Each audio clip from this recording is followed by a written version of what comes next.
That sounds good. Now, I want to ask you, I'm the 2-year term, which I guess does, on the one hand, promote accountability. On the other hand, it means you're constantly running for office to some extent.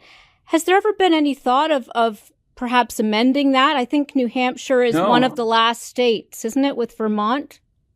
Yeah, us in Vermont. But so a couple things. Let me correct you. I'm not always running. Just the opposite. Okay. I don't even raise a penny into my campaign until about maybe April or May of the election year. I don't do it. See, as soon as you start campaigning, you bring politics as a variable into your decision making. And it's so much harder to get stuff done. So I made a commitment early on, and other governors have done that and they've struggled, but I made a commitment early on that when we get elected, we're just going to focus on getting stuff done. We don't care about campaigns. We don't care about fundraising. We don't do that, right? We just get stuff done. And even in just 2 years, I get an amazing amount done. I will never complain that, 2 years isn't enough time to get stuff done. It's plenty of time to get stuff done. If you know how to work with your legislature, focus on the job 24/7, keep politics out of the decisions.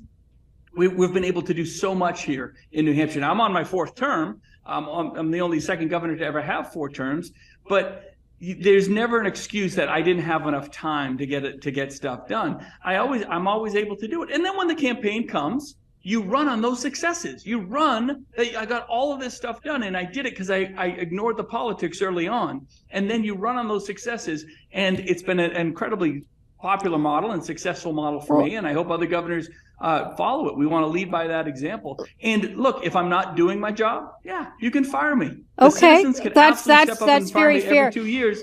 And that's okay. Let me end on a political note, which is we hear so many people vilify Washington and take pride in not being part of Washington, but yet there's something alluring about, of course, being the president of the United States, maybe being in the Senate, whatever. How do you think about, what is it that intrigues you about that job, that role, even if you've not? It can be done well. The presidency can be done well. We haven't seen it really done well in a while.